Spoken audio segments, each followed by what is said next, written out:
And as we were informing, participants of the Global Sumud Flotilla have been intercepted and kidnapped by Israeli forces for daring to sail against the illegal blockade of Gaza. In this context, we invite Eduardo Meneses, political analyst specialized in Middle Eastern geopolitics. Hello, Eduardo, and welcome to From the South. Hello, thank you. Thank you very much for the invitation. Glad to be here with all of you.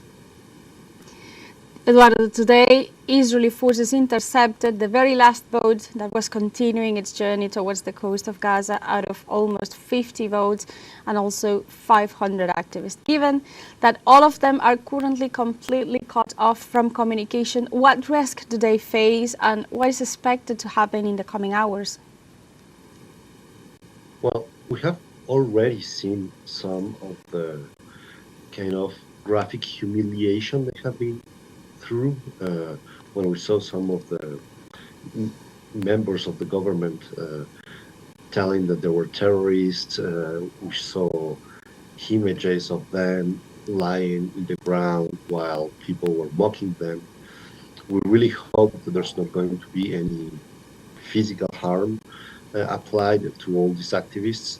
But there's already a huge propaganda going on in the Israeli medias and all the conservative media, Trump, US, that are showing this idea that this was not at all something like a humanitarian initiative. It was something else.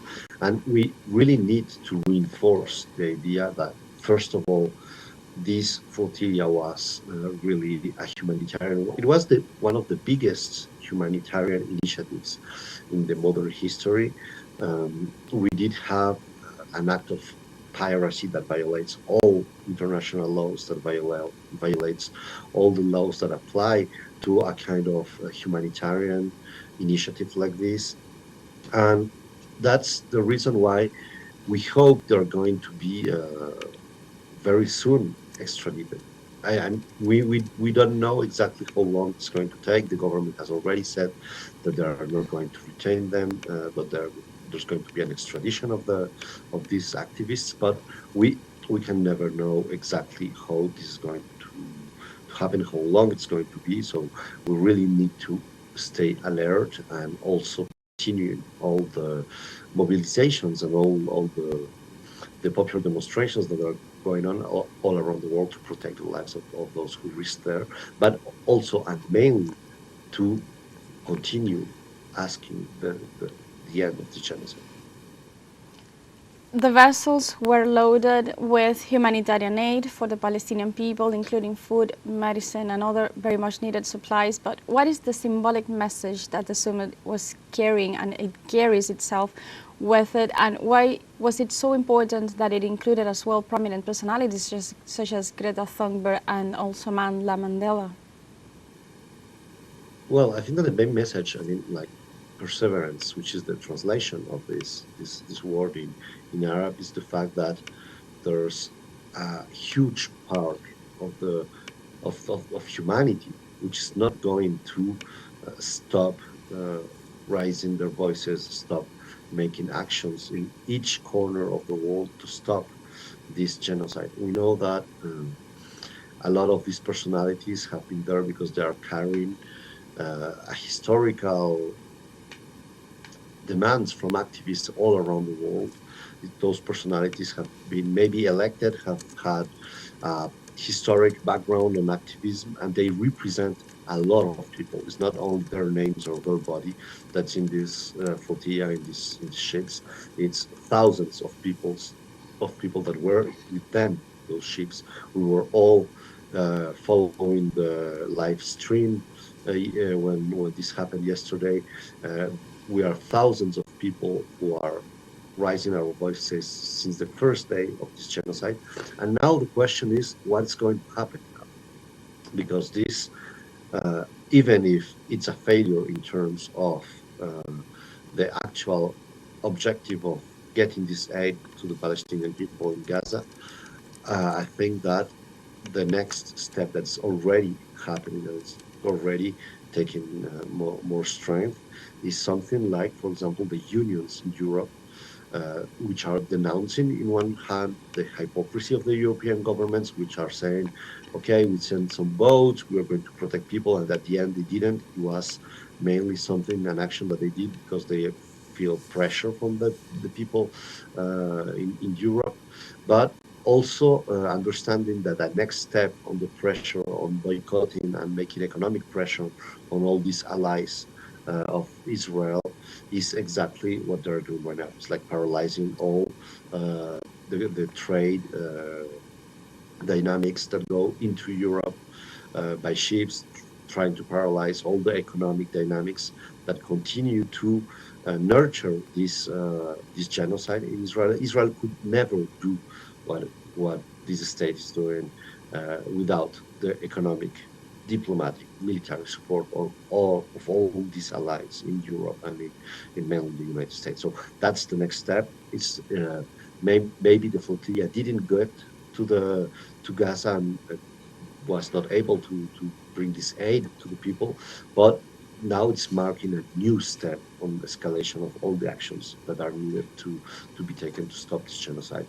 And all the actions that have been taken till now have not been able to do that. So this clearly sends a message of an escalation that is needed. Speaking of voices of action, you just mentioned that thousands of people took to the streets and have been taken to the streets worldwide in support of Palestine and also in support of those on board of the Sumud Flotilla. What does this massive support mean 2 years into the genocide in Gaza? Well, what it means is that little by little, each corner of the world understood that what is been happening in Gaza is not only a threat to the lives of the Palestinian people, it's a threat to all of us. If we see, for example, what is going on in Ecuador, I am in Ecuador right now. What we see in the way there has been a repression and police violence and military violence of demonstrators that are acting against the government for the 12th days already here in Ecuador on a national strike.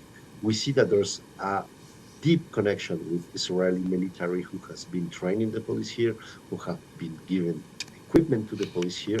There's exactly the same narratives of the people here, and that's happening in every corner of the world. We see this kind of same narrative, same training, same kind of equipment that Israel is selling to governments who want to maintain the demonstrations against anti-popular measures by the repression and the police violence or military violence.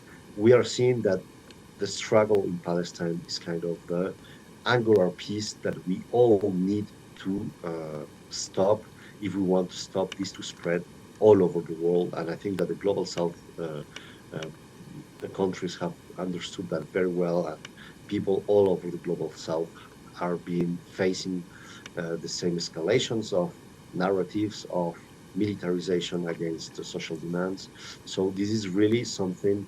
It's not a symbolic support that we're giving to Palestine. We know that Palestine is the first frontier that we need to defend if we want to defend social rights in the global south, because the same narratives, the same strategies, the same kind of economic powers are behind all the exploitation of our resources, the risks of war in all of our territories. So it is really global south people uniting in this, and hopefully we see also a lot of solidarity from some of the global north countries of people who are saying this cannot be made in our names. So that is what's going on right now. That's what is signifying. It's not only Palestine. It's really the horizons for the next decades for all our peoples in the global south and in the lower classes of our societies. So the struggle continues. Thank you very much, Eduardo, for your time hearing from the South. Thank you very much for the invitation. We were speaking to Eduardo Meneses, political analyst specialized in Middle East politics in the context of the illegal interception of the Global Sumud Flotilla. And with this exclusive interview for From the South, we have a short break coming up. But